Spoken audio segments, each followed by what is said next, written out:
2020, según la ONU, 200 millones de personas más cayeron en una situación de pobreza. Obviamente, eso se relaciona con la situación también de la pandemia. Pero en torno a la pobreza, podríamos hacer muchas preguntas, podríamos reflexionar mucho. Por ejemplo, ¿la pobreza qué es? Cuando decimos que alguien está en situación de pobreza, ¿qué queremos decir en realidad? ¿Es la pobreza algo natural? ¿Es una invención de la sociedad, de nosotros, los humanos? ¿Intentar erradicarlo está fuera de nuestro alcance o solamente lo podemos disminuir? Para responder a estas preguntas, o al menos intentar responder a estas preguntas, contamos hoy con dos invitados, con dos personas. Roberto Gutiérrez, que es licenciado en Filosofía por la Universidad Autónoma de Nayarit, y también Jorge, que es antropólogo, investigador. Buenas tardes, queridos amigos, y bienvenidos. Muchas gracias. Buenas tardes. Bueno, gracias por aceptar la invitación. Bueno, sin más, empezamos. La pobreza, cuando decimos que alguien está en situación de pobreza, ¿qué queremos decir en realidad? No sé, Jorge, ¿quieres empezar? Claro, desde luego. Mira, antropológicamente hablando, la pobreza se puede ver desde el punto de vista material, pero más importante para nosotros los antropólogos es verla desde el punto de vista cultural. La pobreza es esa situación de carencias materiales en las cuestiones más básicas, ¿no? Como son la alimentación, como son la situación doméstica, como son las condiciones de higiene y de seguridad, que lógicamente no se satisfacen por problemas económicos relacionados con el empleo, relacionados con la asistencia social, relacionadas con los derechos y demás. Esa es una situación, una manera de ver la pobreza, que es básicamente como la estudian, la definen y la trabajan los economistas. En el caso de los antropólogos tenemos una noción o tratamos de entender la pobreza más en los términos culturales, ¿no? Y efectivamente hay toda una escuela de estudios antropológicos relacionados con la pobreza que define que esa situación de carencias materiales determina o es determinante mucho más de cuestiones educativas, de cuestiones formativas, de cuestiones de relación y de convivencia, que son prácticamente determinantes para que la gente no acceda a mejores condiciones de sobrevivencia y bienestar, ¿no? En ese sentido, por ejemplo, los estados, sobre todo los estados, por ejemplo, los que actualmente, por ejemplo, tienen el predominio a nivel mundial, y los gobiernos que lógicamente se supone que son responsables y están al tanto de las cuestiones relacionadas de la pobreza, prefieren hablar de la pobreza en términos materiales. Lógicamente, ¿no? Es mucho más fácil y mucho más sencillo pensar en ¿cómo se llama?, en carencias, en necesidades básicas, y no pensar en necesidades culturales, ¿ya?, que se relacionan con la educación, que se relacionan con la formación, que son los que efectivamente posibilitarían que la cultura de la pobreza rompa el estado en el que actualmente se encuentra de básicamente subsistencia, ¿no?, y acceda, por ejemplo, a una posibilidad de bienestar y superación. Esas son las dos cuestiones que era importante diferenciar de inicio. Bueno, gracias, Jorge. Me parece que desde un punto de vista antropológico, el enfoque sería más ver cómo se manifiesta la pobreza en la realidad, en la condición material de las personas, y más que nada ver el componente cultural, ¿no?, que está detrás de esta situación. ¿Es correcto? En efecto, te digo, ¿no? Hay toda una escuela antropológica de mucha relevancia a nivel internacional que surgió allí por la década de los 60, 70, y que impulsaron, por ejemplo, colegios norteamericanos de antropología. Uno de los mejores autores, por ejemplo, relacionados con la cultura de la pobreza es el norteamericano Oscar Lewis. A partir de él empezamos a entender que la pobreza era mucho más que carencias materiales. Y a partir de él, por ejemplo, lógicamente empezamos a ver que situaciones, por ejemplo, típicas, características de la pobreza cultural, se relacionaban con cuestiones, por ejemplo, que son determinantes, por ejemplo, para la conducta de las personas en situación de pobreza, como son las enfermedades, como es la higiene, como es la vida familiar, como es la reproducción, porque en una situación de pobreza material, la pobreza, por ejemplo, adquiere dimensiones que podríamos decir que son graves en el sentido, ¿no?, de la violencia, en el sentido de la promiscuidad, en el sentido de la marginación, en el sentido, por ejemplo, ¿no?, de los maltratos de género y demás, ¿no? Entonces, cuando tú empiezas a analizar y a estudiar la pobreza, por ejemplo, yo por ejemplo, he visto, por ejemplo, que generación tras generación hay, por ejemplo, países, hay, por ejemplo, regiones, hay, por ejemplo, estados que padecen esta situación de pobreza crónica y degenerativa, porque generación De hecho, tras generación, la de hecho, pobreza allí está. de hecho, esto justamente voy a llegar sobre este punto, pero déjame también preguntar a Roberto, no sé, desde la filosofía, ¿cómo es el abordaje filosófico, Roberto, en este aspecto de la pobreza? Sí, gracias, Joe.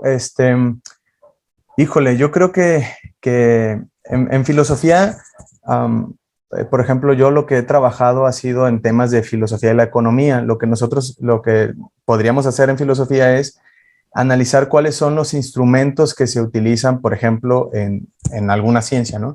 En específico, yo lo trabajo en la economía para poder definir al conjunto de pobres dentro de un conjunto de una población en específica, ¿no? O sea, ¿cómo sabemos que estamos frente a alguien que vive en pobreza dentro de una sociedad, ¿no? Un conjunto social amplio. Entonces, ahí hay muchas propuestas que se han seguido. Hay autores que mencionan que podemos encontrar incluso 12 sentidos diferentes en los que se habla de pobreza, ¿no? Por ejemplo, cuando hablamos de pobreza podemos pensar en conceptos como desigualdad, desnutrición, falta de oportunidades, carencia, no sé, entre otros, ¿no?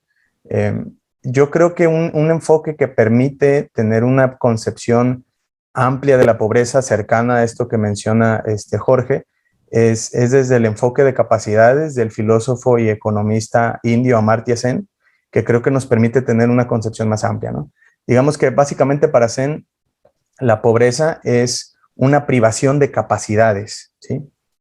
Esa es la primera aproximación. Yo sé que es muy abstracto hasta ahí, muy general, pero digamos, la idea que está detrás de esto es que la pobreza es en realidad una condición en la cual las personas no tienen las posibilidades de llevar a cabo los proyectos de vida que desean, que valoran, ¿sí? Una persona en pobreza es una persona que no puede satisfacer las condiciones que le posibiliten para vivir en libertad, una vida que considere valiosa, ¿no?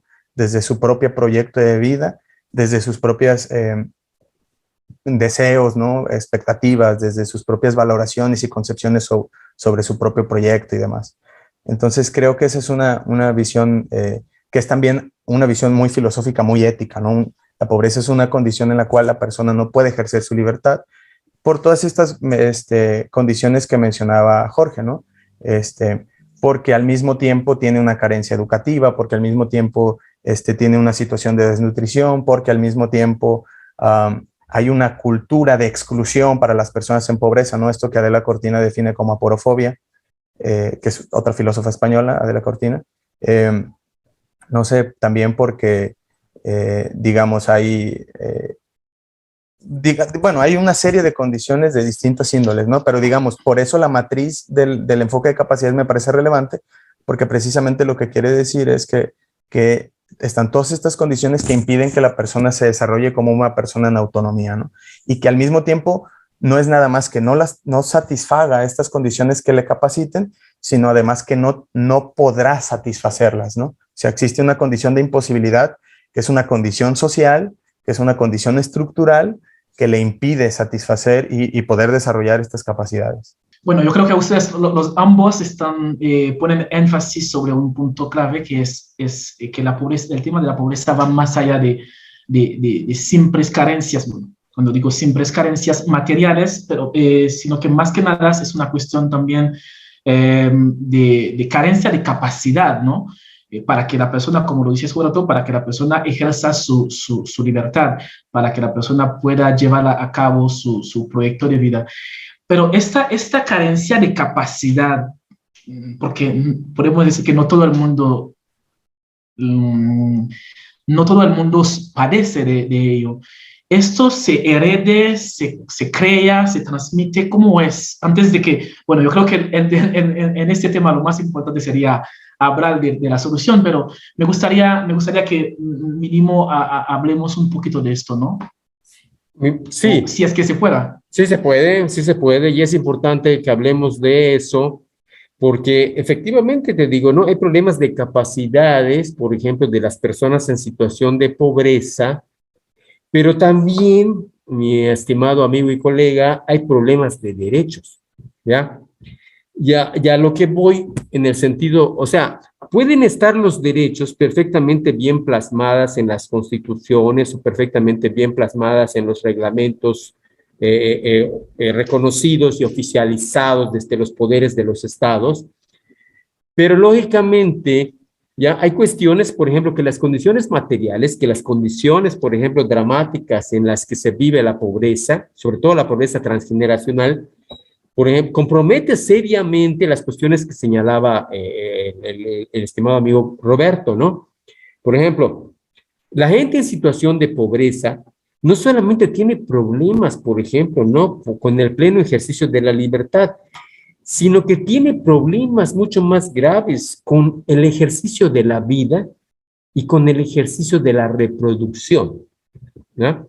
Desde el punto de vista antropológico, estos tres elementos que comprometen, por ejemplo, la ecuación del bienestar de cualquier sociedad, de cualquier comunidad, por muy minoritaria que sea, es básicamente lo que a nosotros nos preocupa y lo que nosotros reclamamos, como efectivamente decía Roberto. En el caso de la India, los analistas de la pobreza han sido muy claros al señalar que la cuestión está más allá de las carencias, ¿no? Sino que al final de cuentas está más en la situación del impedimento del desarrollo de las capacidades y peor aún, por ejemplo, ¿no? En la incapacidad de los estados de garantizar los derechos a la gente para vivir, por ejemplo, con un mínimo de bienestar, ¿ya? Que les garantice, por ejemplo, la superación, que les garantice la integración de una familia, que les garantice, por ejemplo, ¿no? La seguridad de esa familia, que les garantice la superación de esa pobreza, de esa familia, e incluso la integración a los procesos productivos que tú sabes bien que siempre requieren de que tú digas, por ejemplo, yo provengo de este sitio, tengo tal formación, tengo tales capacidades y por lo tanto puedo acceder a tales trabajos con tales ingresos, ¿no? Entonces, es una situación dramática porque al final de cuentas, desde la negación de las capacidades, pero también, por ejemplo, de la imposibilidad de los derechos, la pobreza se impone como una posibilidad de ejercer, por ejemplo, ¿no? el predominio contra algunos y de aprovecharse de ello. No sé si me explico. Definitivamente, Jorge. Bueno, Roberto, que a veces, bueno, creo que también los dos, los tres, los hemos escuchado esto, que a veces hay un cierto discurso en determinado, por decir, nivel de la sociedad, según el cual que la gente, los pobres, es que son pobres porque son flojos, son pobres porque quieren. Es decir, por ejemplo, yo puedo decidir mañana, me puedo decir que, bueno, yo soy pobre, ¿no? Porque yo quiero. Cuando analizamos este discurso desde esta cuestión desde el componente cultural que Jorge y ustedes están apuntando ahorita, ¿tiene sentido? ¿Sostiene este discurso? Jorge, Roberto. No, yo creo que definitivamente, bueno, o sea, si hablamos de la pobreza en los términos en los que lo estuvimos mencionando y como lo estuvimos definiendo, definitivamente, digamos, situar la responsabilidad de la condición de pobreza en las personas pobres, pues es ingenuo, ¿no? Por decirlo de una forma sencilla, pues. Es ingenuo porque se está perdiendo de vista las condiciones estructurales que estábamos mencionando de inicio, ¿no? Es decir, las personas no existimos como entes autónomos, ¿no? Que nos autodeterminamos en ese sentido absoluto en la vida, sino que estamos inmersos en una serie de sistemas sociales, políticos, económicos, culturales, etcétera, ¿no? Que ponen como el campo de juego, ¿no? Como la cancha. Yo a veces cuando lo explico esto en algunos grupos lo menciono así, ¿no? Por ejemplo, cuando nosotros entramos a un campo deportivo y es fútbol, usamos los pies, pero si entramos y es un campo de básquetbol, usamos las manos, ¿no? Entonces, de alguna forma, digamos, las condiciones estructurales de una sociedad también son las que ponen los elementos con los cuales nosotros podemos participar de ese contexto, ¿no? Y en este caso, y sobre todo en pleno siglo XXI, que ya nos vamos adentrando pues prácticamente en el primer cuarto del siglo XXI, me parece evidente que no se puede culpar de las condiciones de pobreza a las personas en sí mismas, ¿no? Hoy por hoy podemos ver que en el mundo hay más riqueza que nunca, y la desigualdad también es igual de extrema, ¿no? Por ejemplo, nuestro país, México, según algunas encuestas recientes, está incluso dentro del top 10 mundial de los países con mayor riqueza. ¿Cuál es el problema? Bueno, la manera en la que se distribuye, ¿no? Cómo es que se comparte. Y en este tipo de temas, por ejemplo, creo que en última instancia lo que nos puede determinar hasta dónde se alcanzan las posibilidades de los individuos pues, para ser partícipe del sistema económico, pues tenemos que recurrir a la evidencia empírica, ¿no? Y yo creo que hay grandes autores, pienso por ejemplo en Abhijit Banerjee, en Esther Duflo, en Thomas Piketty, en Joseph Stiglitz, que son economistas ganadoras de premios Nobel, con libros de reconocido calibre a nivel mundial, que nos muestran que en efecto las personas que se encuentran en pobreza pues están también siendo víctimas de un escenario que les coarta sus posibilidades de salir adelante, ¿no? Que el sistema, digamos, está cargado, los dados están cargados para beneficiar al capital, ¿no? Me viene a la mente, por ejemplo, ahorita que mencionaba Tomás Piketty en su libro El Capital del siglo XXI, básicamente él explica cómo es que el capital atrae más capital, ¿no? Una cosa sencilla que pudiéramos decir es que, por ejemplo, una persona con un gran recurso de fondo no destina su dinero a sobrevivir, ¿no? Necesita muy poco dinero para satisfacer sus necesidades y el resto de sus recursos puede utilizarlos para inversiones, para contratar a gente que les maneje sus negocios, y entonces es dinero que sigue generando dinero, ¿no? Dinero que sigue generando dinero y que trabaja para reproducirse a sí mismo, cosa que el resto de la población y sobre todo las personas que están en pobreza no pueden, ¿no? Su dinero lo necesitan y su esfuerzo y sus capacidades cognitivas las usan para sobrevivir, ¿no? Hay un libro muy bueno que se llama Repensar la pobreza, de Abhijit Banerjee y Esther Duflo. De hecho, es uno de los trabajos con los que ganaron el Nobel, si no mal recuerdo, en el 19, que ellos mencionan que en realidad los pobres no son flojos, que todo lo contrario, ¿no? Para sobrevivir en el mundo, dice, tienen que utilizar sus capacidades como si fueran grandes economistas, porque tienen que sobrevivir con muy pocos recursos, tienen que enfrentarse a un sistema que no les da seguridad social, que no les da servicios de salud, que no les da educación, que no les pone fácil el acceso al trabajo, y ellos tienen que vivir en ese mundo. Entonces dice todo lo contrario, demuestran tener una gran capacidad en sus habilidades, en sus desempeños, en el uso de sus recursos, porque con todo ese mundo adverso sobreviven y se mantienen luchando, ¿no?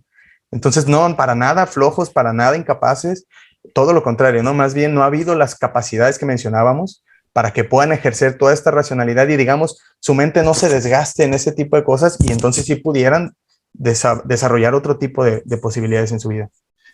Gracias Roberto. Bueno, me parece interesante que eso que apuntas de que sin que eliminemos la responsabilidad individual, pero primero es ver la estructura, ¿no? La estructura socioeconómica para que el individuo ya sea, prácticamente no, pues no salga de cero, porque salir de cero puede que nunca salga, ¿no? Por varios tipos de razones, por desesperanza, porque es difícil, como tú acabas de decir, se desgasta, ¿no?, en el camino.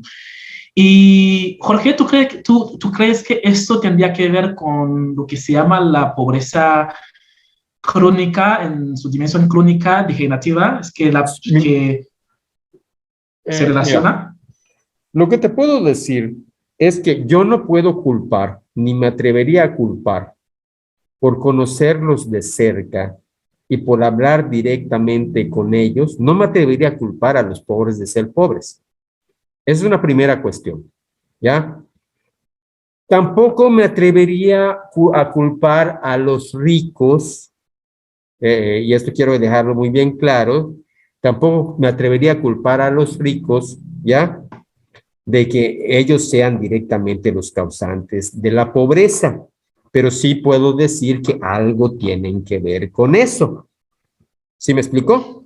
Definitivamente. Y también puedo decir que los poderes y las leyes tienen mucho más que ver con la situación de pobreza, no solamente de pobreza actual, sino de pobreza crónica y degenerativa que se padece entre amplios segmentos sociales, ¿ya?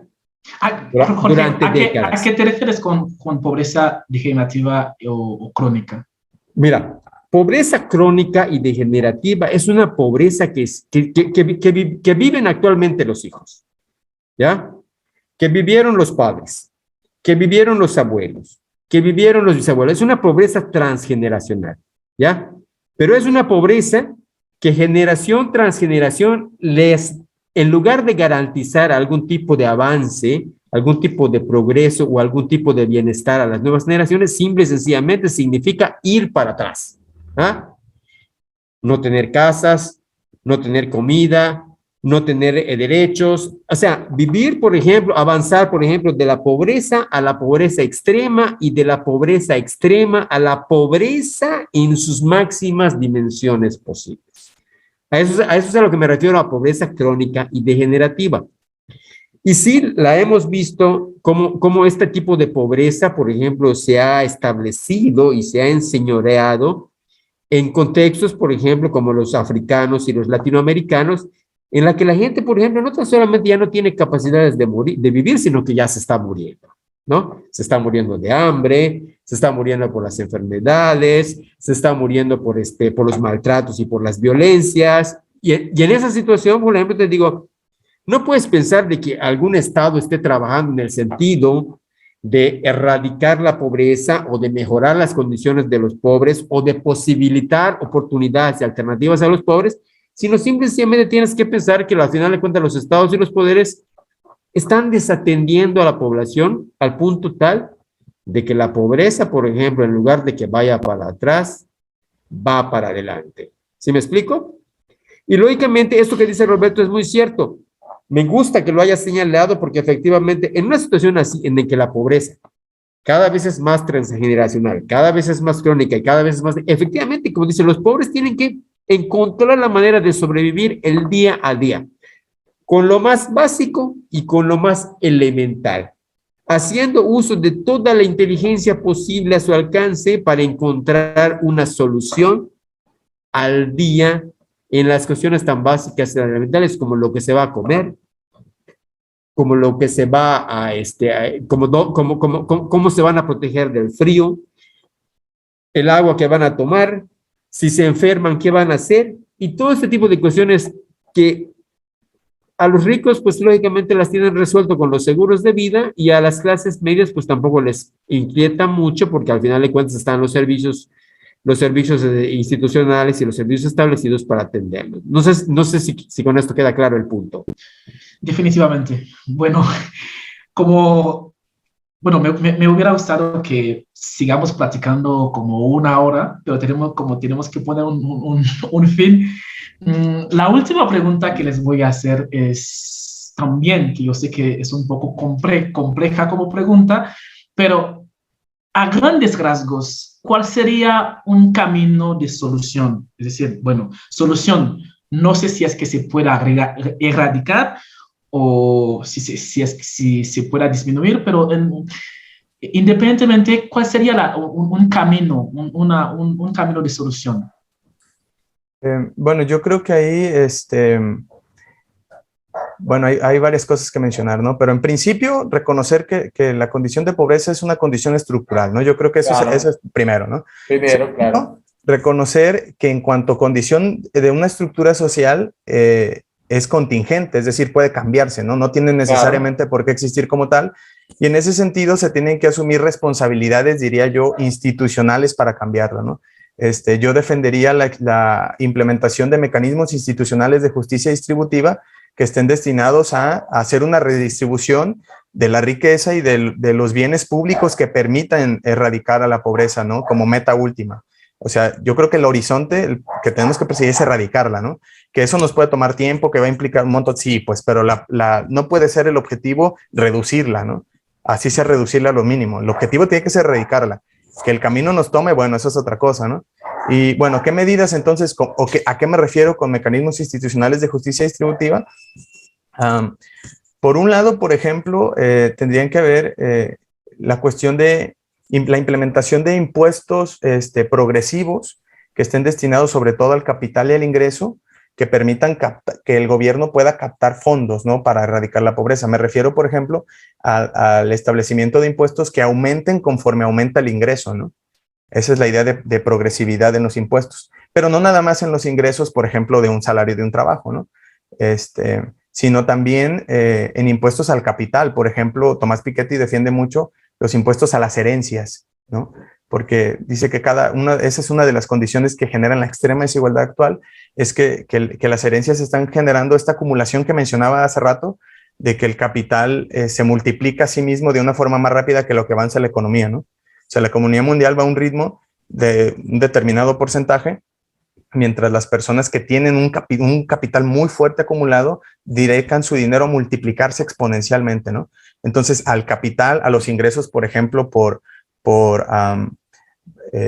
tener propiedades, por tener herencias, por tener plusvalías, intereses de empresas, etcétera, que también este tipo de cosas se pudieran poner tasas impositivas que regulen la desigualdad y que este recurso se utilice para un montón de cosas que se pueden hacer, ¿no? Políticas focalizadas, desde luego, al combate a la pobreza, transferencias monetarias a las personas que viven en pobreza, la optimización de los servicios públicos, eso es basiquísimo. O sea, no basta con tener hospitales, tienen que ser hospitales eficientes y suficientes. Lo mismo podemos decir de las escuelas, lo mismo podemos decir del transporte público. El acceso a la seguridad social, las prestaciones, la jubilación, todo este tipo de elementos que son los servicios públicos es basiquísimo y es, digamos, es lógica y económicamente viable, aunque muchas veces se critica esto, ¿no? Pero sí es económicamente viable que también se puedan implementar todo este tipo de medidas. Incluso hay quienes llegarán a hablar de cosas como un ingreso básico universal.